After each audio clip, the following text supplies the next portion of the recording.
Disabled farmer is mistreated at luxury dealership, but when he speaks up, everyone is moved. James Sullivan wiped away tears as he left the luxury car dealership. What should have been a day of joy had turned into yet another episode of humiliation because of his prosthetic right leg and his simple country clothes. That's when he felt a hand on his shoulder. As he turned, he saw his granddaughter Lucy, who had accompanied him to the city. "Grandpa, you can't let them treat you like that," said the young woman, indignant. James sighed, feeling the weight of 65 years of hard life. The farm he had built with so much sacrifice in rural Kentucky was now one of the most prosperous in the region, but that didn't seem to matter when people only looked at his appearance. "Let it go, honey. People like that manager will never see beyond this leg," he replied, tapping lightly on the prosthetic he had worn for more than 20 years. "No, Grandpa, today will be different," Lucy stated with determination, holding her grandfather's hand and pulling him back toward the dealership. "You deserve respect." The atmosphere at Exclusive Motors was one of luxury and exclusivity. Marble floors reflected the light that came through the large glass windows. Cars that cost more than many houses were strategically arranged around the showroom, their metallic paint gleaming like expensive jewelry. When James and Lucy re-entered, they noticed the disdainful looks that followed them. The sales manager, Richard Miller, a man in an impeccable suit with a commercial smile, frowned when he saw them. "Can I help you with something else?" he asked, dryly, not hiding his annoyance. Lucy held her grandfather's hand firmly, encouraging him. Something in James's posture changed. He stood as straight as his back, curved from years of work, would allow, and fixed his eyes on the managers. "Actually, yes," he said in a calm yet firm voice. "I'd like to speak to all the employees and customers present." The manager laughed, with disdain. "Sir, that won't be possible. We have important customers to attend to, and I'm not important? Is that what you're trying to say?" James interrupted. An uncomfortable silence settled in. Some customers stopped to observe the unusual scene. James didn't wait for permission. With slow but determined steps, he walked to the center of the showroom. His presence, previously ignored, now caught everyone's attention. There was dignity in his walk, even with the slight limp caused by the prosthetic. "My name is James Sullivan. I own Sullivan's Goodview Farm, 75 miles from here," he began, with a clear voice that echoed through the silent environment. 20 years ago, I lost my leg in an accident with a tractor. The doctors said I would never walk properly again, much less work on a farm, but I proved them wrong. Taking a breath, he continued. "I rebuilt my life, raised my children, and today my farm produces enough to supply markets in 3 states. I came here today to fulfill an old dream, to buy a comfortable car for my trips to the city, something I never allowed myself to have." James's voice trembled slightly. "But since I entered this store, I've been treated like I don't belong here." The salesman ignored me. The manager, he pointed to Richard, looked me up and down and suggested I look for a used car store because, according to him, it would be more appropriate for my profile. Dear listener, if you're enjoying this story, please remember to leave a like and especially subscribe to our podcast. It really helps us as we're just starting out. Now let's continue. Richard's face turned pale. Customers and employees watched with growing attention. "What people don't understand is that this prosthetic," he gently tapped his leg, "doesn't define me. What defines me are my actions, my character, and how I treat others. I came here ready to pay cash for that SUV." He pointed to the most luxurious vehicle in the showroom. "But apparently my money isn't good enough because I'm from the country and have a disability." An elegant lady observing the scene discreetly wiped away a tear. One of the younger salesmen lowered his head, visibly embarrassed. "I didn't come here asking for charity or special treatment," James continued. "I came demanding the same respect that any customer deserves. Because at the end of the day, Mr. Manager, when you take off that suit and go home, what will remain? Your actions and the people you've touched. And today, unfortunately, you've shown who you really are." The silence was absolute. James adjusted his worn straw hat, a symbol of a life of honest work, and turned to leave with his granddaughter. That's when they heard a voice. "Wait, please." Everyone turned. It was Robert, the dealership owner, who had arrived discreetly. during James's speech and heard everything. "I'd like to speak with you if possible," said Robert, approaching respectfully. James hesitated but nodded. Lucy remained at his side, protective. Robert led them to his private office, an elegant space with a view of the city. He offered them water and coffee, treating them with the dignity they had been denied minutes before. "Mr. Sullivan, I apologize. For the treatment you received at my dealership," Robert began, genuinely embarrassed. "This doesn't reflect the values we try to cultivate here." James remained silent, evaluating the sincerity of those words. "I'd like to personally offer you our best service and special conditions if you're still interested in purchasing a vehicle with us." "I don't want special conditions," James replied with dignity. "I just want to be treated like any other customer who walks through that door." Robert nodded, understanding. "That's fair. If you'll allow me, I'd like to invite you to look at our models again without pressure or prejudice." James exchanged glances with Lucy, who smiled encouragingly. "All right," he finally agreed. Back in the showroom, the employees observed the scene with curiosity. Richard, the manager, was visibly nervous, aware that his behavior could cost him his job. Robert called all employees for a brief meeting. "This is Mr. James Sullivan, a customer who deserves our utmost respect and attention," he announced. "From today, I want to make it clear that we will not tolerate any type of discrimination in our company. All customers, regardless of their appearance, must be treated with the same dignity." Turning to Richard, Robert was firm. "Richard, I'd like you to personally apologize to Mr. Sullivan." The manager hesitated, his pride fighting against the need to preserve his job. Finally, he approached James. "I apologize for my inappropriate behavior, Mr. Sullivan," he said, unable to look the farmer in the eye. James observed the man for a few moments. He had lived long enough to recognize when an apology was sincere or merely convenient. "I accept your apology, Mr. Miller," he finally replied. "But I hope you learn that a man's character isn't in the clothes he wears or the condition of his body, but in his actions and how he treats others." The manager nodded, still uncomfortable, but perhaps with something to reflect on. Robert then introduced Edward, a young salesman. "Edward will personally take care of your needs, Mr. Sullivan. He knows all our models and can answer any questions you might have." Edward, a young man of approximately 30, approached with a genuine smile. "It will be my pleasure, Mr. Sullivan. Where would you like to begin?" For the first time since entering that dealership, James felt respected. He and Lucy spent the next 2 hours exploring the vehicles, discussing specifications, and test-driving the model that interested him most.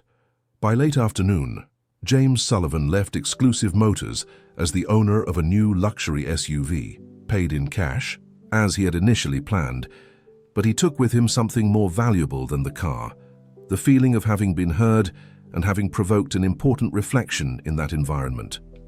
On the way back to the farm, with Lucy driving the new car, James watched the landscape gradually change from urban to the rural setting he loved so much.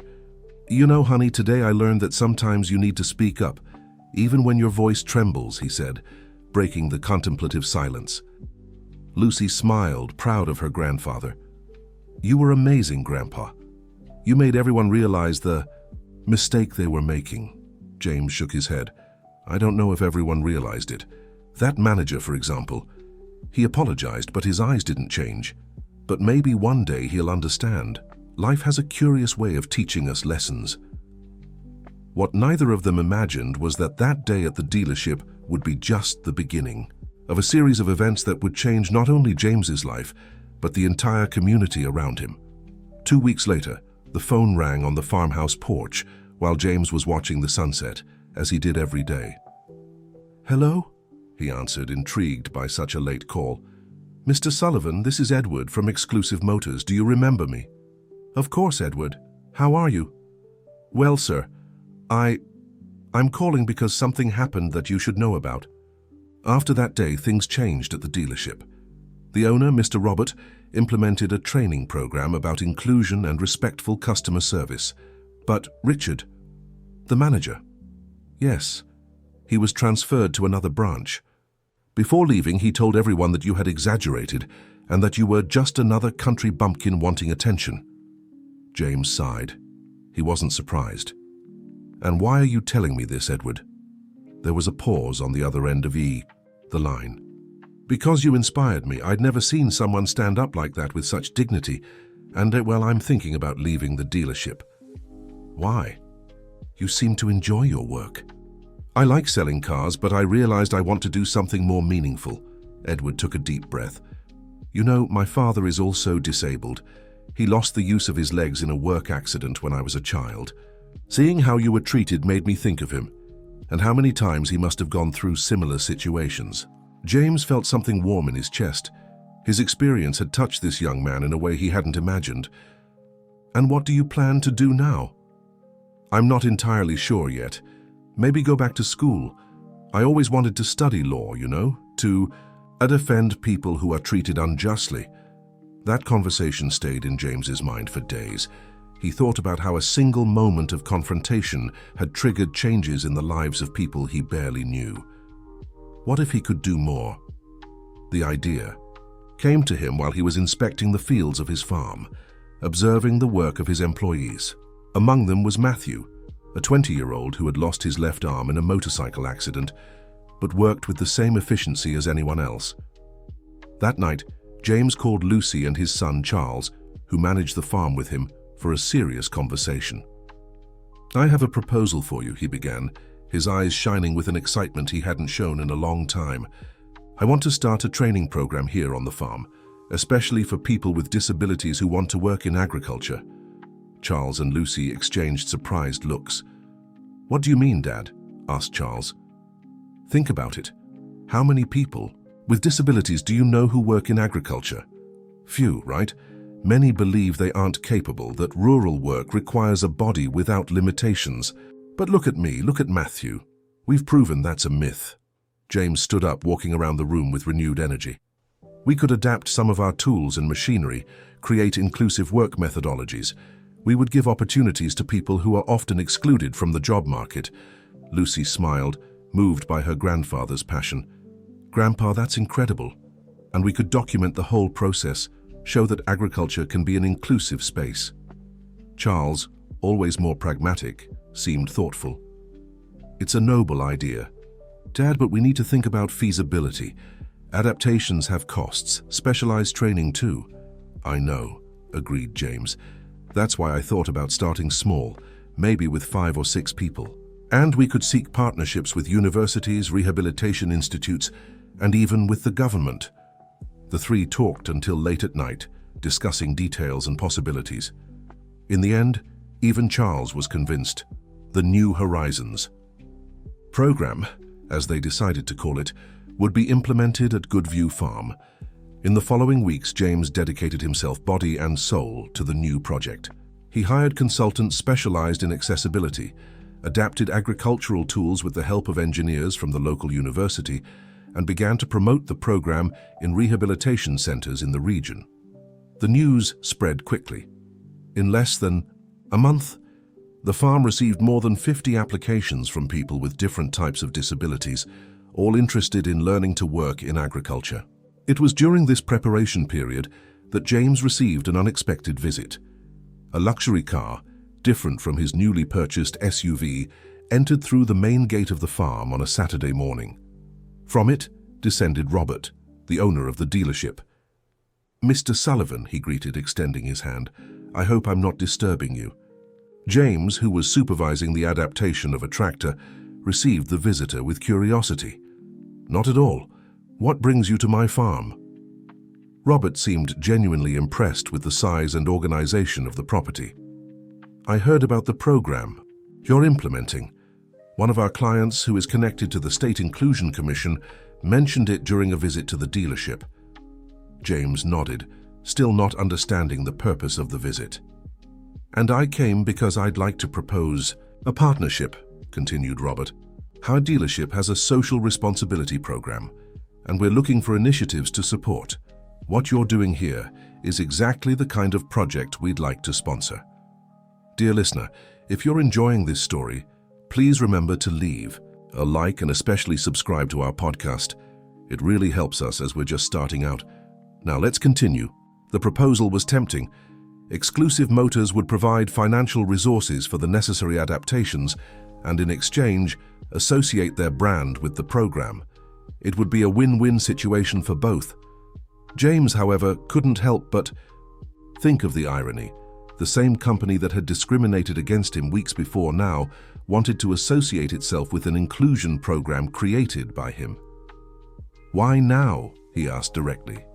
"Less than a month ago, I was treated as someone who didn't deserve to be in your dealership." Robert had the decency to look ashamed. "That situation opened my eyes, Mr. Sullivan. It made me realize that, despite all our corporate policies, we still allowed individual prejudices to tarnish our reputation. Since then, we've implemented significant changes in our organizational culture." He paused, carefully choosing his words. "I'm not here to clean up the company's image or to redeem myself. I'm here because I believe in what you're doing and want to contribute in some way. If you prefer, we can make an anonymous donation without associating our brand with the program." James observed the man in front of him, trying to discern his sincerity. After a few moments of reflection, he made a decision. "I accept your proposal, Mr. Robert, but with one condition. Besides financial support, I want your dealership to commit to hiring people with disabilities. Show that your commitment to inclusion goes beyond marketing." It was Robert's turn to reflect. James's proposal meant real changes in the structure of his company, not just a check to clear his conscience. "That's fair," he finally agreed. "We'll initiate a specific selection process and adapt our work environment to receive them properly." With a handshake, they sealed the agreement that would mark the beginning of an unexpected but promising partnership. The New Horizons program was officially launched at an event that brought together local authorities, representatives of institutions supporting people with disabilities, and of course, the first 8 selected participants. Among them was Paul, a 40-year-old man who had lost his sight in a chemical accident at the industry where he worked; Marianne, a 22-year-old young woman with cerebral palsy that mainly affected her lower limbs; and Ryan, 35, who had lost his right arm in a construction work accident. The launch event gained attention from local media, and James's story, the disabled farmer who created an inclusion program after being discriminated against, began to circulate. Soon, other companies in the region expressed interest in supporting the program or implementing similar initiatives. Goodview Farm became a reference point for inclusion in the agricultural sector. University researchers began to visit regularly to document the adaptations and methodologies developed, and representatives from public authorities sought guidance for inclusive policies aimed at agriculture. For James, however, the greatest reward was seeing the direct impact on the lives of the program's participants. People who had been rejected by the conventional job market found on the farm not just a job, but a purpose and a chance to regain their self-esteem. It was during one of these researcher visits that James received surprising news. One of the professors, a specialist in assistive technology, casually commented, "Your program is causing more impact than you imagine, Mr. Sullivan. Did you know that even that manager who discriminated against you at the dealership ended up being affected?" James frowned, confused. "What do you mean?" "Richard Miller, isn't that his name? Well, after being transferred from Exclusive Motors, he went through a transformative experience. His teenage daughter suffered a serious accident and was left with permanent sequelae. Now he's facing the challenges of inclusion in his own family." The news left James thoughtful. He didn't wish misfortune on anyone, not even someone who had treated him badly. But perhaps that painful experience could transform Richard's view of people with disabilities. Weeks later, James received a letter. The simple envelope bore only his name and the farm's address, with no return address. Inside, a handwritten letter that began like this: "Mr. Sullivan, you may not remember me, or perhaps you remember me only as the arrogant man who treated you with disrespect at that dealership. I am Richard Miller. I write not to ask for forgiveness, as I know some actions don't deserve to be forgiven, but to thank you. Yes, thank you for the reality check you gave me that day." The letter continued, relating how Richard's life had changed drastically in recent months. His 16-year-old daughter had suffered a motorcycle accident and become paraplegic. Suddenly he found himself on the other side of the situation.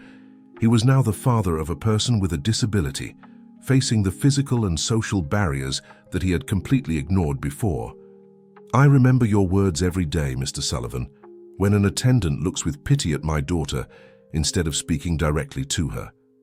When an establishment doesn't have accessibility, when friends stop visiting us because they feel uncomfortable. You said that a man's character is in his actions and how he treats others. Today I understand the weight of those words. I can't change the past, but I am determined to be a better person in the present." Richard ended the letter saying that he had resigned from the new dealership and was starting an accessibility consulting project for commercial establishments, inspired by his daughter's experience.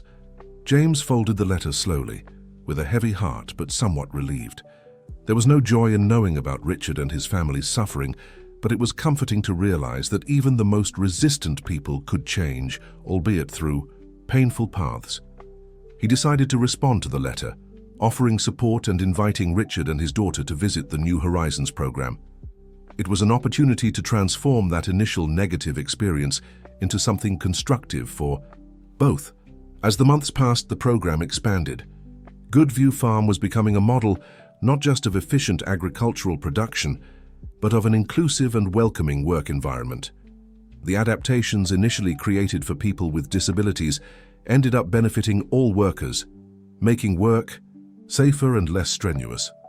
The program's success caught the attention of a national television program, which proposed filming a documentary about the initiative. The reporting team spent a week on the farm, recording the daily lives of the participants, their stories of overcoming, and the implemented transformations. During the filming, James was asked about what motivated him to dedicate so much time and resources to that cause. "You know, when I lost my leg, many said my life was over," he replied, sitting in the shade of a 100-year-old oak tree that his father had planted, "that I should retire, accept the disability, as they called it back then. But I knew I still had much to contribute. The problem was never my disability, but how society viewed it." He paused, watching the workers in the field. "When I was discriminated against at that dealership, I realized that even after all these years, this prejudice still persists, and I decided that instead of just being indignant, I should do something concrete to change this reality. Not just for myself, but for everyone facing similar barriers." The documentary aired in prime time and generated a wave of support for the project. Donations began to arrive from various parts of the country, and other rural properties expressed interest in replicating the model. It was in this context that James received a call from the State Agriculture Commissioner, inviting him to a meeting in Louisville. The objective: to discuss the possibility of transforming the New Horizons program into a state public policy for inclusion in the agricultural sector. The meeting was scheduled for the following week, and James decided he would drive his SUV, accompanied by Lucy and Paul, one of the program's participants, who, despite his blindness, had become an expert in sensory agriculture, identifying diseased plants by their smell and texture. The trip to the capital would be an opportunity to show the authorities in practice how a person with visual impairment could significantly contribute to modern agriculture. The day before the trip, James received an unexpected phone call. It was Edward, the former salesman from the dealership, who had maintained sporadic contact since leaving his job. "Mr. Sullivan, I hope I'm not disturbing you, but I just saw the documentary about your program and needed to talk to you," he said, his voice vibrant with enthusiasm. "What you're doing is incredible, and you know what's most surprising. I'm about to graduate in law, and my final paper is precisely about inclusion policies in the job market." James smiled, happy to know the young man was fulfilling his dream. "That's great, Edward. I'm happy for you." "Thank you, Mr. Sullivan. Actually, I'm calling because I heard about the meeting you'll have tomorrow at the Agriculture Commissioner's office. One of my professors works there as a legal consultant and mentioned it during class. I'd like to know if I could accompany you. It would be an incredible opportunity for my research."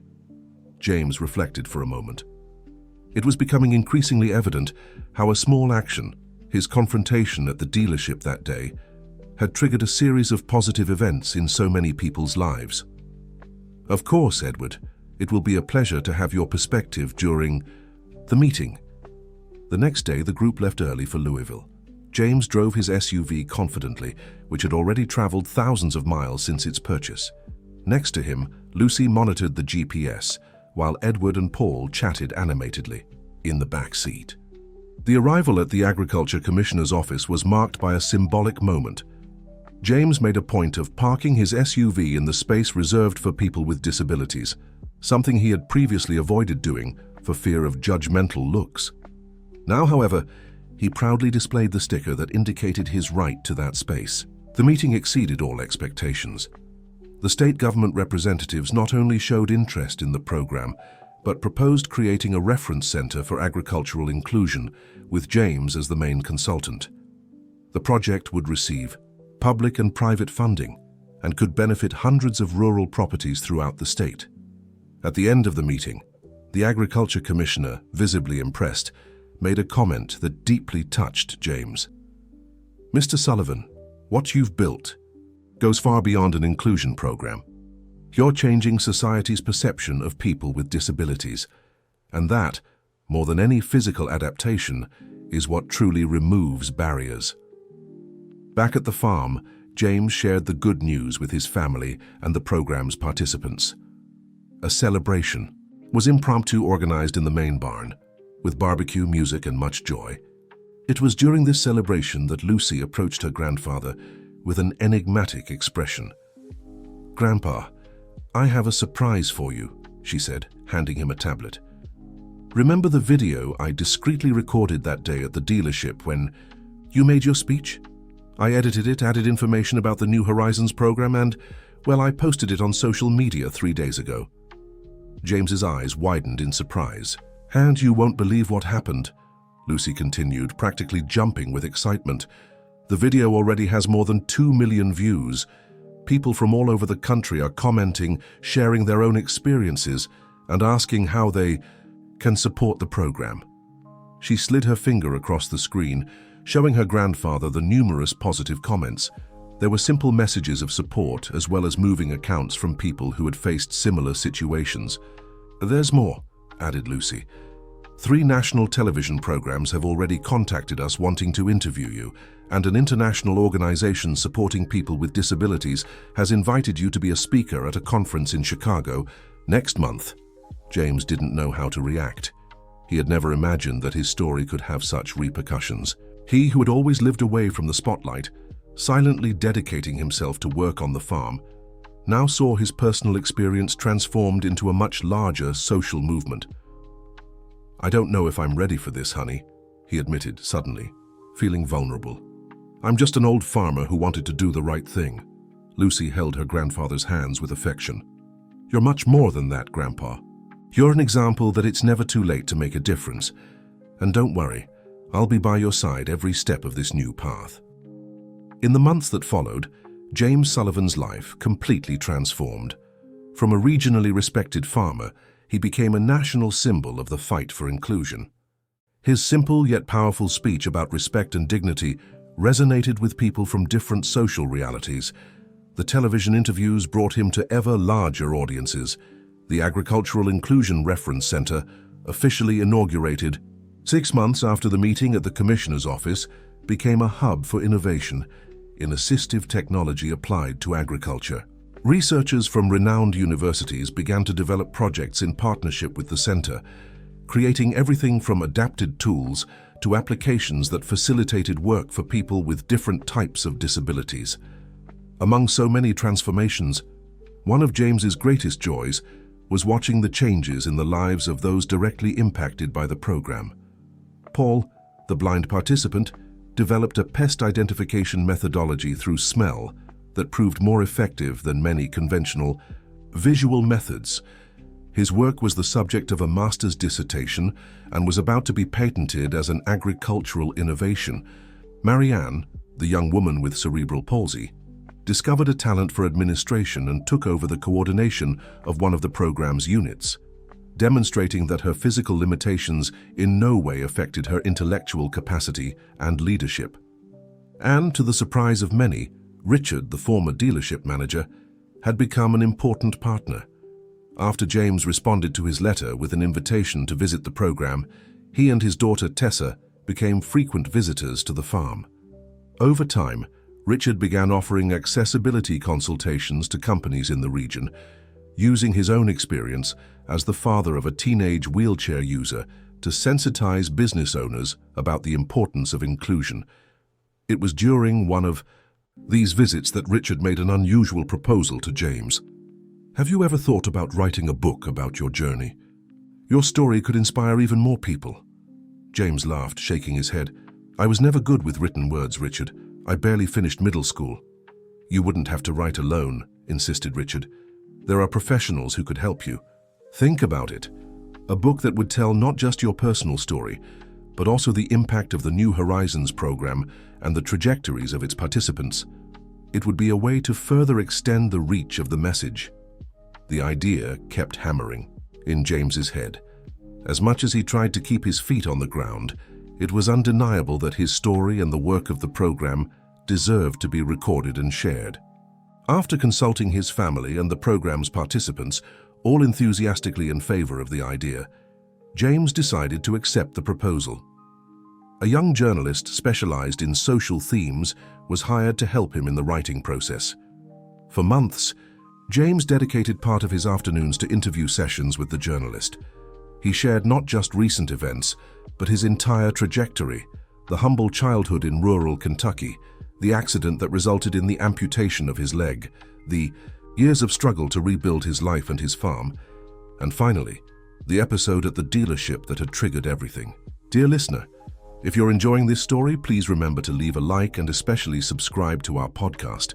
It really helps us as we're just starting out. Now, let's continue. The process of revisiting his own story was therapeutic for James. He realized how he had overcome obstacles that seemed insurmountable and how each challenge had shaped the man he had become.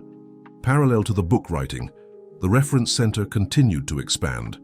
What had begun with 8 participants now directly benefited more than 50 people with different types of disabilities, in addition to serving as a model for similar initiatives in other regions of the United States. The launch of the book Beyond Limitations: A Farmer's Journey for Inclusion was scheduled to coincide with the first anniversary of the Reference Center. An event was organized in the central square of the small town near the farm, with the presence of authorities, program participants, and of course the local community that had supported the initiative from the beginning. On the morning of the event, James woke up early, as he always did. Sitting on the porch of his farmhouse, he watched the sunrise tinting the horizon gold while reflecting on the path traveled to get there. If someone had told him 2 years before that a day of humiliation at a car dealership would transform into such a significant movement, he probably would have found the idea absurd. Yet there he was, about to launch a book and celebrate a project that was changing lives. The launch event exceeded all expectations. The square was packed with people of all ages, many of them with some type of disability, who saw in James a symbol of resistance and hope. After the official speeches and the book launch ceremony, a long line formed for autographs. James, sitting behind a simple table, signed each copy with attention and exchanged words of encouragement with readers. It was almost at the end of the autograph session that he noticed an elderly man in line, supported by 2 canes, clearly making a great effort to remain standing. When it was finally his turn, the man placed the book on the table with trembling hands. "Mr. Sullivan, my name is Anthony," he introduced himself with a voice rough with age. "I wanted to personally thank you for what you're doing." James smiled, extending his hand to greet him. "The pleasure is mine, Mr. Anthony. Thank you for coming." The elderly man hesitated before continuing. "You know, I worked in the fields all my life. 10 years ago, I had a stroke that compromised my right side. Since then, I've been practically confined to my home, depending on my children's help for everything. They always told me that someone in my condition was no longer useful in the field." His eyes watered as he continued. "But when I heard about your program, when I saw in the newspaper those people working in the fields despite their limitations, it was like a light turned on. I talked to my son, and next week I'm going to start helping at the community garden in the neighborhood. It might not seem like much, but for me, it's everything." completed James, deeply touched. I understand. Perfectly, Mr. Anthony. That encounter symbolized exactly what James had always desired, to show that a disability does not define a person's value or capacity, that it is possible and necessary to create spaces where everyone can contribute with their unique abilities. At the end of the day, when the square was almost empty and the team was beginning to dismantle the event structure, James found himself alone for a moment, contemplating the sunset that was tinting the sky in orange hues. That's when he noticed a familiar car parking near the square. It was the same model of SUV he had purchased at Exclusive Motors, but in a different color. From it descended Robert, the dealership owner, accompanied by Edward, the former salesman who was now a newly graduated lawyer. "Mr. Sullivan," called Edward, approaching with a smile, "we came to honor your big day. You must be proud." James greeted the two men with genuine joy. Both had become important partners of the project, each in their own way. "I'm mainly grateful," replied James, "for all the people who believed in this idea and helped make it a reality." Robert, who had become more humble since his first encounter with James, commented, "You know what's most impressive, Mr. Sullivan? How you transformed a negative experience into something so positive. Most people would have just gotten angry, maybe sued the dealership for discrimination, but you channeled that energy to create something that is benefiting hundreds of people." James smiled, thoughtful. "Life taught me that holding grudges is like carrying unnecessary stones during a long walk. In the end, you're the one who gets tired." The three men walked together to a small cafe in the square where they continued the conversation. Edward shared his plans to found an NGO focused on the rights of people with disabilities, while Robert talked about how his dealership had become a reference in inclusive customer service in the automotive sector. At one point, Edward asked James, "And now, Mr. Sullivan, what are your plans for the future?" James took a few moments to respond, savoring his coffee. "You know, Edward, at 65, many expect me to think about retiring, resting. But the truth is, I've never felt so alive and useful as I do now." He paused, looking out the cafe window to the square where, hours before, hundreds of people had gathered to support a cause that had begun with a simple act of courage. "My plan is to continue expanding the reference center. We want to start working with children and adolescents with disabilities, showing from an early age that they don't need to limit their dreams because of their physical conditions." Edward nodded, admiring the farmer's disposition. "You're an inspiration to all of us." James shook his head, uncomfortable with the compliment. "I'm no different from anyone who decides to do the right thing, Edward. I just had the opportunity and support to transform an idea into reality." When they returned to the square, they found Lucy chatting animatedly with a group of young people. Seeing her grandfather, she waved, calling him to join them. "Grandpa, I want you to meet these agronomy students from State University. They're interested in interning at the reference center." James greeted the young people with enthusiasm. The participation of university students was fundamental to the program, as they brought updated technical knowledge and, at the same time, had the opportunity to learn in practice about inclusive agriculture. While they conversed, James noticed a young man who kept a bit apart from the group, observing everything with interest. Unlike the other students, he used a prosthetic on his left arm, similar to the one Matthew, the farm employee, used. Discreetly, James approached him. "Hello, I'm James Sullivan," he introduced himself, extending his right hand. The young man smiled, a bit nervous, and shook James's hand. "Peter Anderson, sir, it's a pleasure to meet you. I read your book in one sitting last night." "Thank you. I hope you liked it." "I liked it very much," affirmed Peter. "In fact, it completely changed my perspective." James realized there was more behind those words. "How so?" Peter hesitated for a moment before explaining. "I lost my arm in a motorcycle accident 2 years ago, during my first year of college. I almost gave up on the course. I thought I could never be a real agronomist, that I would be stuck with administrative work or theoretical research." He looked at his prosthetic before continuing. "But reading about your program, about people like Matthew who work actively in the field, even with limitations similar to mine, it was liberating. I realized I was imposing barriers on myself that might not even really exist." James felt a warmth in his chest. It was exactly for people like Peter that the program and the book had been created. "And what do you plan to do now?" Peter's eyes shone with determination. "I want to specialize in adaptive agricultural technology, develop tools and methods that make fieldwork accessible for people with different types of disabilities, and, if possible, be part of your program." "It would be an honor to have you with us, Peter," James replied sincerely. "In fact, we're just forming a research and development team with that objective. Why don't you come to the farm on Monday so we can talk more?" The young man's face lit up with the possibility. Night was falling when James finally headed to his SUV to return to the farm. The day had been long and emotionally intense, but also deeply rewarding. Each encounter, each shared story reinforced his conviction that he was on the right path. Upon entering the car, he noticed a small envelope on the passenger seat. Intrigued, he opened it and found a simple card with a handwritten message. "Mr.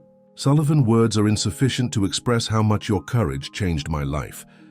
Before I hid behind the dealership counter, ashamed of my disability. Today, thanks to your example, I've learned to value myself and demand respect. Thank you very much for having spoken up when others would have remained silent. With admiration, Michael, the salesman you didn't meet that day." Below the signature, there was a small PS. "I now work at the city's inclusion office. If you need any support for your program, count on me." James smiled, carefully folding the card and tucking it in his shirt pocket, close to his heart. It was another confirmation that small acts of courage could generate waves of transformation that extended far beyond what one could imagine. On the way back to the farm, driving his SUV down the dark road illuminated only by the headlights, James reflected on the strange paths life sometimes took, how a painful event could transform into the seed of something much larger and more significant. That day at the dealership, when he had felt humiliated and diminished, could have been just another bitter memory to carry. However, it transformed into the catalyst for a movement that was changing not only his life, but that of hundreds of other people. As he parked in front of the main farmhouse, James noticed that the porch lights were on. His daughter-in-law, Charles's wife, was waiting for him with a steaming cup of tea. "How was the event?" she asked, helping him up the porch steps.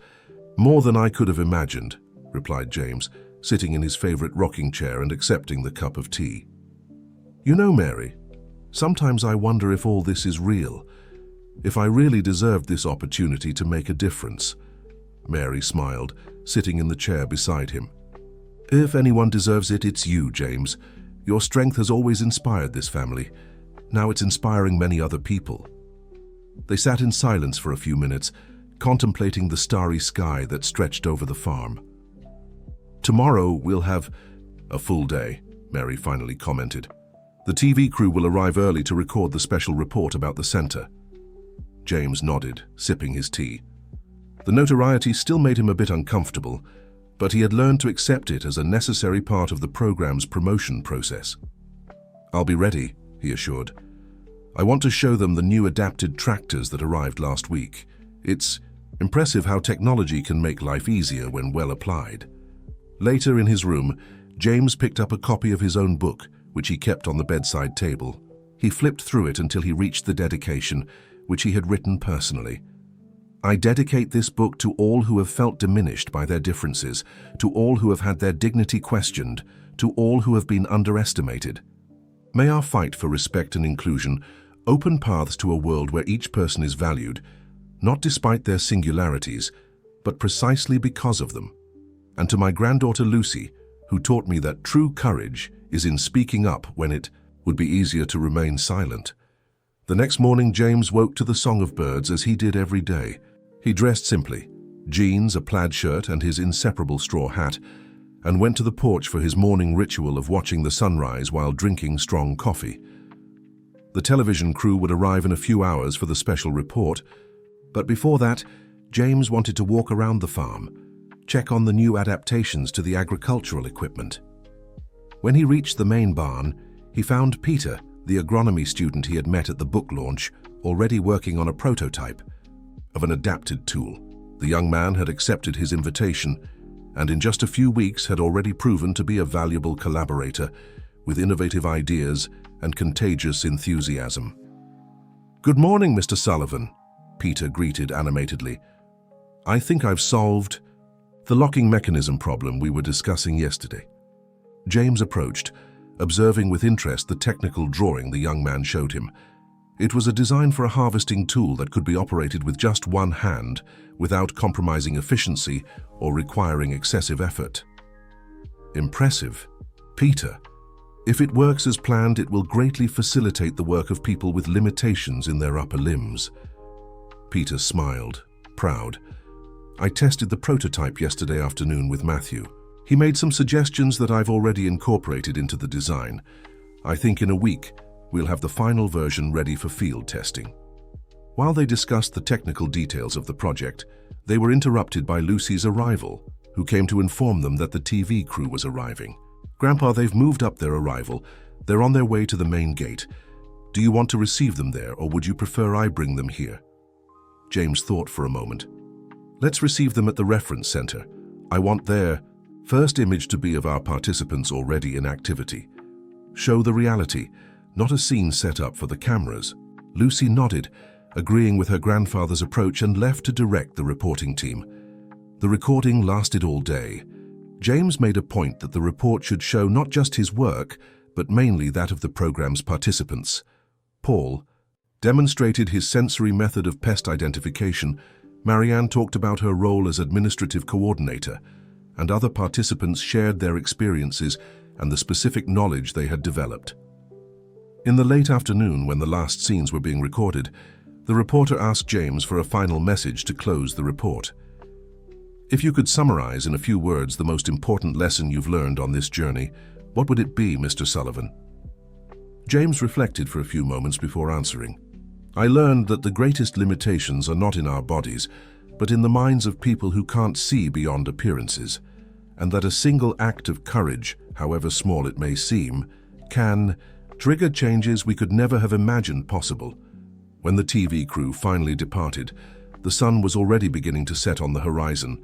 James felt exhausted, but satisfied. The report would be broadcast nationally the following week, and would help further promote the cause of inclusion in the agricultural sector. That night, he gathered with his family and some of the program's participants for a simple dinner on the porch of the main house. It was a tradition that had begun spontaneously and had become a precious moment for exchanging ideas and strengthening bonds. During dinner, Charles, his son, made an announcement that took James by surprise. "Dad, we have news. The international foundation that contacted us last month has confirmed funding to expand the program to 5 more farms in different regions of the United States.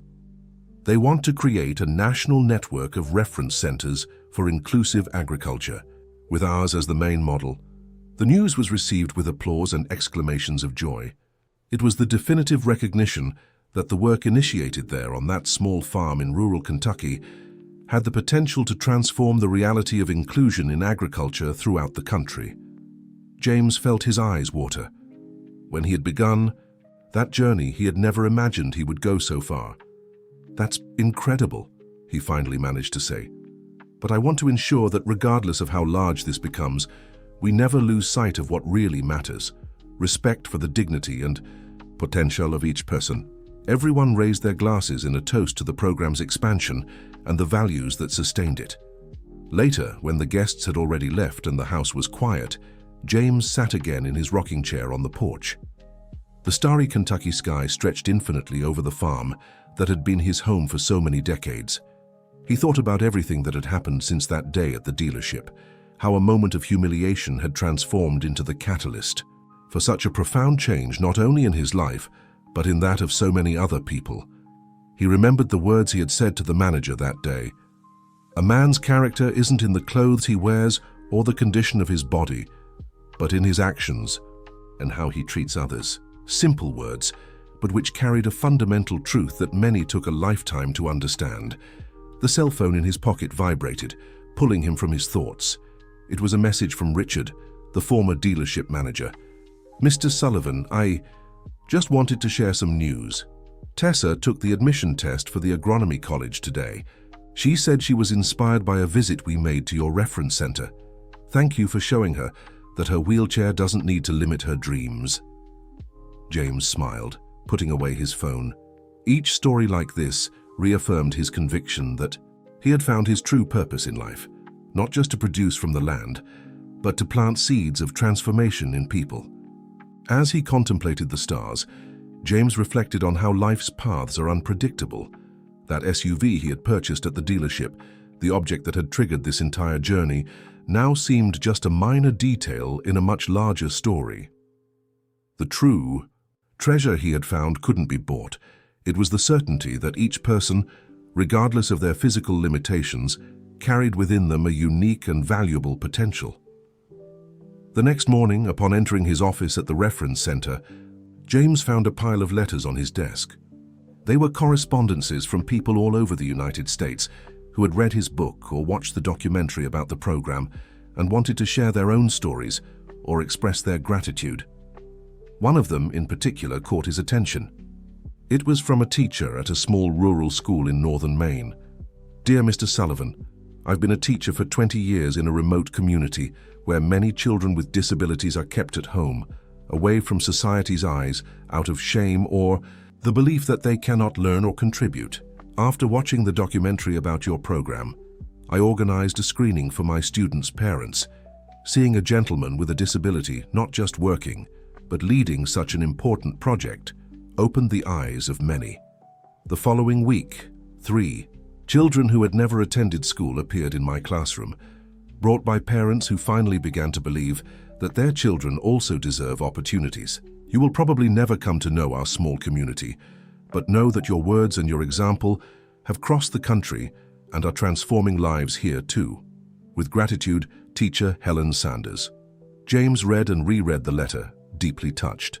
It was a confirmation that the program's impact went far beyond the agricultural sector, far beyond what he could ever have imagined. He decided at that moment that he would personally respond to each of those letters. They were human connections, bridges being built between diverse realities, but united by the same desire for a more inclusive and respectful world. And as for Teacher Helen, well, perhaps it was time to plan a visit to Maine. The expansion program mentioned by Charles the night before would include farms in different regions of the country. Why not consider the north as well? With that thought, James carefully placed the teacher's letter in a special folder and went out for another day of work at the reference center. At 65, he felt more energized and full of purpose than perhaps he had ever been in his life. The day proceeded with the usual combination of practical activities in the field, administrative meetings, and orientation sessions with new participants. In the late afternoon, when most employees had already gone home, James remained in the main barn, watching Peter and Matthew test the new prototype of an adapted tool. That's when he noticed an unknown car entering the property. A simple model, quite different from the official vehicles that usually brought visitors to the center. From the car descended a middle-aged man with modest clothes and a somewhat nervous expression. He looked around, clearly unsure where he should go. James approached to receive him. "Good afternoon, can I help you?" The visitor seemed surprised to be directly approached by James, as if he hadn't expected to find him so easily. "Good afternoon, I'm looking for Mr. James Sullivan," he replied hesitantly. "My name is Ronald Miller." James furrowed. His brow, the surname seemed familiar. "That's me. How can I help you, Mr. Ronald?" The man took a deep breath before answering.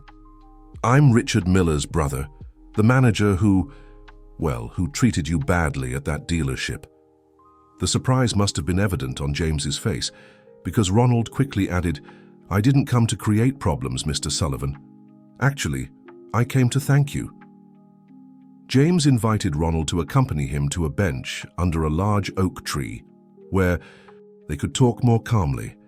The visitor seemed to have something important to say, and James felt he should listen without rush. "My brother has always been difficult," began Ronald, carefully choosing his words. "We grew up in a very competitive environment, with a father who valued only material success. Richard internalized that more than I did. He became obsessed with status, with appearances. James listened attentively, without interrupting. When the accident happened with his daughter, Tessa, I thought it would be the end. Richard seemed unable to accept that his perfect daughter would now be in a wheelchair for the rest of her life. He isolated himself, distanced himself from family, fell into deep depression.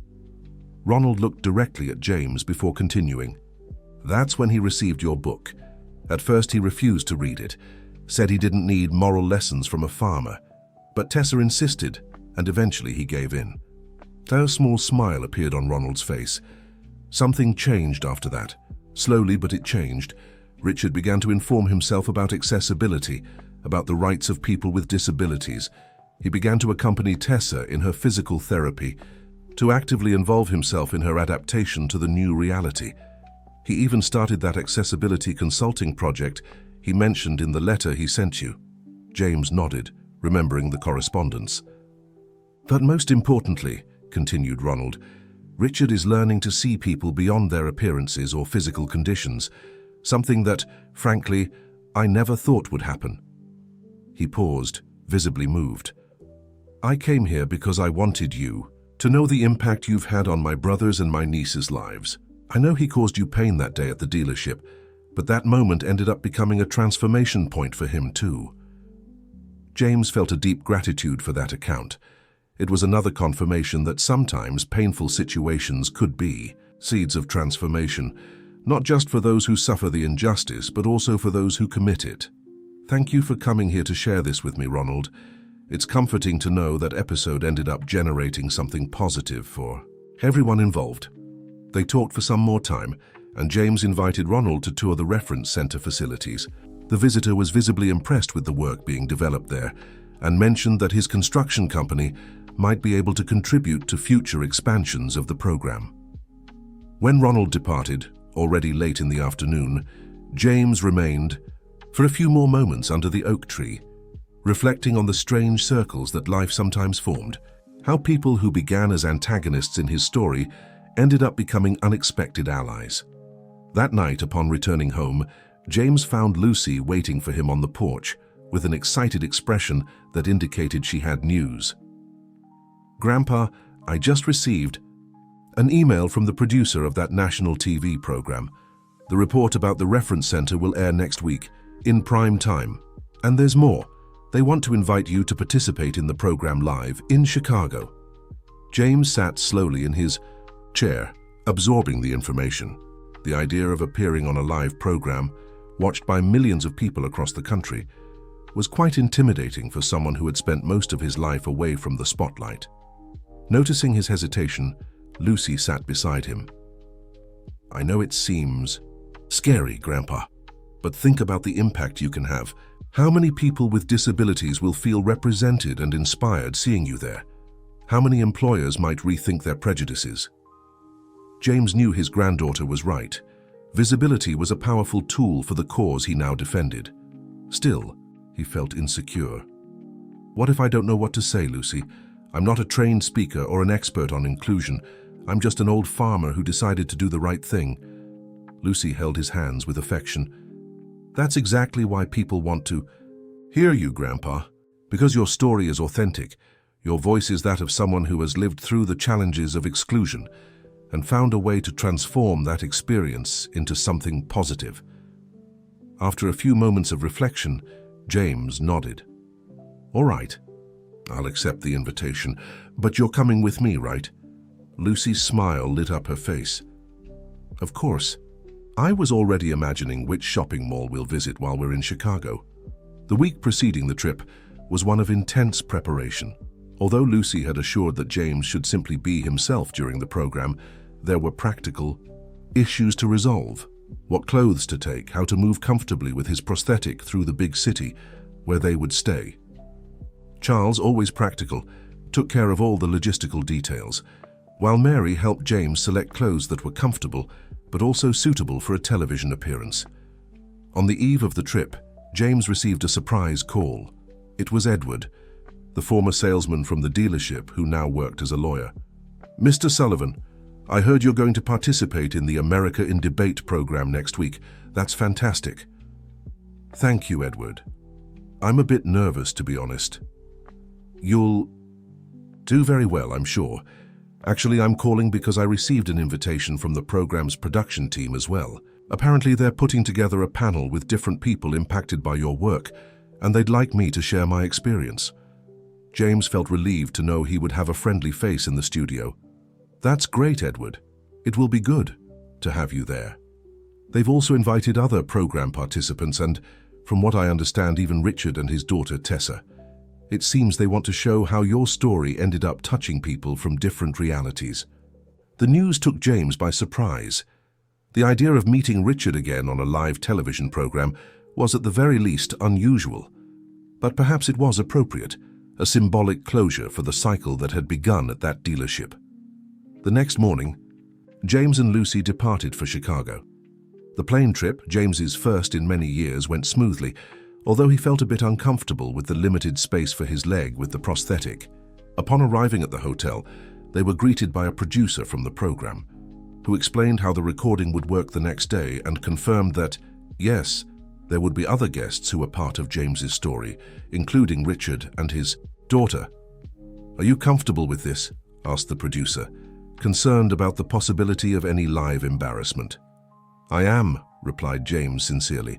"In fact, I think it's an important opportunity to show how people who start on opposite sides can find a point of understanding." That night, James had difficulty sleeping. It wasn't just anxiety about the television appearance, but all the reflections about the path traveled to get there. How had a simple farmer from rural Kentucky become a national symbol of the fight for inclusion? The morning of the recording arrived quickly. In the studio's dressing room, James found Edward, who greeted him with a warm hug. He also met the other guests of the program: Paul, the blind participant of the New Horizons program, Helen, the teacher from Maine who had written him the letter, and finally, Richard and Tessa, who were waiting in a more secluded corner, visibly nervous. The reunion with Richard was less tense than James had imagined. The former manager, now visibly more humble, shook his hand firmly and formally introduced his daughter, a 17-year-old teenager with bright, intelligent eyes, who handled her wheelchair with skill. "It's a pleasure to finally meet you in person, Mr. Sullivan," said Tessa, extending her hand. "Your book changed how I view my own condition, and believe it or not, it also changed my father." The end of the story. So what did you think of this emotional journey of overcoming and transformation? Tell us in the comments if you've ever witnessed or experienced a situation where a moment of difficulty transformed into opportunity. Don't forget to leave your like and especially subscribe to our podcast to not miss our next inspiring stories.